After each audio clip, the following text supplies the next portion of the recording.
Wix ou WordPress, lequel choisir? Alors la plupart des gens choisissent Wix ou WordPress en fonction de ce que leurs potes utilisent ou du premier tuto YouTube sur lequel ils tombent. Le problème, c'est que Wix et WordPress ne sont pas faits pour le même usage ni pour le même niveau. Ce n'est finalement pas lequel est le meilleur, mais lequel est fait pour vous, maintenant, avec votre niveau et votre objectif. Et ça, en 10 minutes, je vais vous expliquer un petit peu les différences entre Wix et WordPress pour que vous puissiez faire votre choix. Plutôt que de vous dire Wix, c'est bien pour ça, WordPress, c'est bien pour ça, dans le vague, je vais comparer les deux sur des critères concrets. Comme ça, vous pourrez cocher ceux qui vous concernent et à la fin, vous aurez votre réponse et vous saurez quoi choisir entre Wix et WordPress. Avant même les critères, il faut comprendre une chose. Wix, c'est un pack tout en un. L'éditeur, les templates, l'hébergement, tout est inclus et pensé pour marcher ensemble.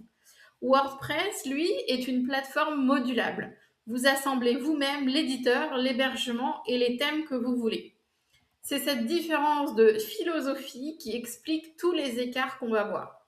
Parlons maintenant du coup des différents critères. Premier critère, la nature de l'activité. Côté Wix, c'est plutôt taillé pour un site vitrine, un portfolio ou vendre des prestations de services, coaching, freelance, consulting, alors que WordPress, lui, est plutôt taillé pour publier du contenu à grande échelle, type blog, site d'affiliation, articles réguliers. Si votre activité, c'est de créer par exemple du contenu ou de faire de l'affiliation, ce premier critère penche déjà fortement vers WordPress. Critère numéro 2, c'est la facilité d'utilisation et la rapidité de mise en ligne. Alors, côté Wix, l'interface fonctionne suivant une forme de glisser-déposer, drag and drop, très intuitive, où vous pouvez littéralement placer un élément n'importe où sur la page et voir le rendu final en temps réel. De ce fait, un site complet peut être mis en ligne en quelques dizaines de minutes, alors si on est vraiment très efficace, même sans aucune expérience. L'hébergement, la sécurité et les mises à jour sont pris en charge automatiquement et donc en contrepartie, par contre, votre site reste hébergé chez Wix et ça c'est important de le souligner et de le savoir, il sera impossible de le déménager ailleurs plus tard. C'est-à-dire que vous ne pouvez pas transférer un site Wix vers un site WordPress, il faudra tout recréer de zéro. Côté WordPress, l'éditeur par défaut fonctionne par bloc, texte, image, colonne, mais ne montre pas la page, le rendu complet de la page pendant l'édition. Il vous faudra prévisualiser à part pour avoir le rendu final, y compris le menu de navigation. Des extensions comme Elementor permettent de retrouver un éditeur visuel avec la page entière affichée, mais il faut en plus gérer l'hébergement séparément. Donc pour un lancement rapide sans prise de tête, Wix reste clairement le plus simple à prendre en main, avec en échange un peu moins de liberté sur le long terme par contre. Critère numéro 3, c'est le design et la personnalisation. Chez Wix, vous avez plusieurs milliers de templates, de modèles disponibles, très pratiques pour démarrer vite un site avec un rendu propre. Côté WordPress, c'est des milliers de thèmes fournis par des développeurs tiers avec des créneaux parfois hyper spécifiques. Par exemple, un thème pensé uniquement pour une entreprise de nettoyage et combiné aussi à des constructeurs de pages comme Elementor qui permettent un niveau de personnalisation quasiment sans limite. Donc pour un rendu correct sans effort, Wix suffit largement. Pour un site 100% sur mesure, WordPress va plus loin. Critère numéro 4, on va parler fonctionnalité et évolutivité. Alors, Wix propose lui une sélection resserrée d'outils propres à la plateforme, avec boutique en ligne, prise de rendez-vous, galerie photo, outils SEO, testés et surveillés par Wix. Donc, vous avez des outils par besoin qui couvrent la grande majorité des situations. Côté WordPress, vous disposez d'un répertoire officiel qui compte des milliers d'extensions permettant d'ajouter à peu près n'importe quelle fonctionnalité, donc de personnaliser un maximum votre site suivant vos besoins. Le revers de la médaille, c'est que cette abondance peut vite devenir un casse-tête. Rien que pour une galerie photo, vous pouvez avoir des centaines d'extensions différentes. Donc il faut ensuite bien suivre leur mise à jour et vérifier aussi qu'elles restent compatibles entre elles. Un point de vigilance important, c'est qu'une extension qui est mal maintenue peut créer des failles de sécurité. Donc WordPress prend ainsi l'avantage dès que le projet devient un peu plus ambitieux ou technique, mais ça se paye en temps passé à choisir et à maintenir les bonnes extensions. Critère numéro 5, c'est le budget et les tarifs. Wix fonctionne par un abonnement tout compris, hébergement, nom de domaine, design, support. Et il faut compter en moyenne autour de 15-20 euros par mois pour un site professionnel sans publicité et un peu plus pour une formule e-commerce. Le prix est fixe et transparent, il n'y a pas de surprise.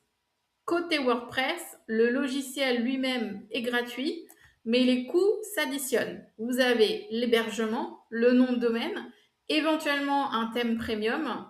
Faites attention à une certaine idée reçue aussi. Un hébergement WordPress d'entrée de gamme peut revenir plus cher que le premier abonnement de Wix. Pourquoi? Parce qu'en général, vous pouvez avoir par exemple des offres de lancement en général au niveau des plateformes d'hébergement, donc avec des réductions accordées, donc une vraie offre de lancement. Et à partir de la deuxième année, vous arrivez à un prix, on va dire, normal. Et c'est là où vous pouvez avoir la surprise de découvrir que l'hébergement, eh bien, il peut revenir même plus cher que le premier abonnement en fait, de Wix, quoi. Donc, ce n'est pas automatiquement l'option la moins chère. Tout dépend de l'hébergeur choisi, des extensions que vous allez prendre parce que certaines extensions sont payantes. De la même manière, des thèmes premium aussi, des constructeurs de pages aussi, ça peut être payant. Donc, tout dépend de vos choix de personnalisation, on va dire, au niveau de WordPress. Donc, l'idée que WordPress est forcément moins cher, c'est à mon sens un raccourci. Ça dépend vraiment de ce que vous choisissez pour construire votre site internet WordPress.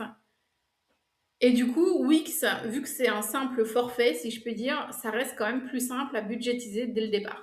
Critère numéro 6, la performance et la vitesse de chargement. Alors côté Wix, l'infrastructure est entièrement gérée par la plateforme, avec des performances aujourd'hui qui sont tout à fait correctes pour la grande majorité des projets. Pour WordPress, la vitesse dépend directement de l'hébergeur choisi, du thème et des extensions aussi installées. Le potentiel de performance est plus élevé, mais ça demande davantage de configuration.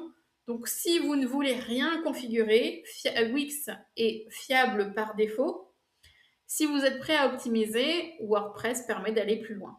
Critère numéro 7, le potentiel SEO référencement naturel. Alors côté Wix, la plateforme a beaucoup progressé ces dernières années avec des outils intégrés pour gérer les balises et les métadescriptions, ainsi qu'une checklist SEO adaptée à l'activité. Donc pour des débutants, ça peut être très bien puisque vous avez la checklist que vous avez simplement entre guillemets à suivre pour déjà avoir des bases. Côté WordPress, ça reste quand même la référence du secteur grâce à des extensions dédiées comme par exemple Yoast ou Rank Math et qui offrent vraiment un contrôle beaucoup plus fin sur tous les aspects techniques du référencement. Donc, si votre modèle repose encore une fois sur le contenu, sur la production de contenu, sur l'affiliation, le SEO n'est pas un détail dans ces cas-là et WordPress reste nettement plus armé sur ce point quand même si Wix a rattrapé une partie de son retard. Mais là encore, si vous faites simplement un site vitrine, Wix peut très bien faire l'affaire. Critère numéro 8, la sécurité. Pour Wix, la sécurité est entièrement gérée par la plateforme. Donc, vous n'avez aucune action de votre côté à prévoir. Tout est fait géré par Wix, les certificats, les sauvegardes, les mises à jour. Côté WordPress, le cœur du logiciel est sécurisé, mais le risque, en fait, il vient surtout de ce que vous allez installer par la suite, comme les extensions mal maintenues ou des extensions qui vont devenir obsolètes. Ça demande vraiment une vigilance particulière avec des mises à jour, des extensions de sécurité et aussi un hébergeur fiable.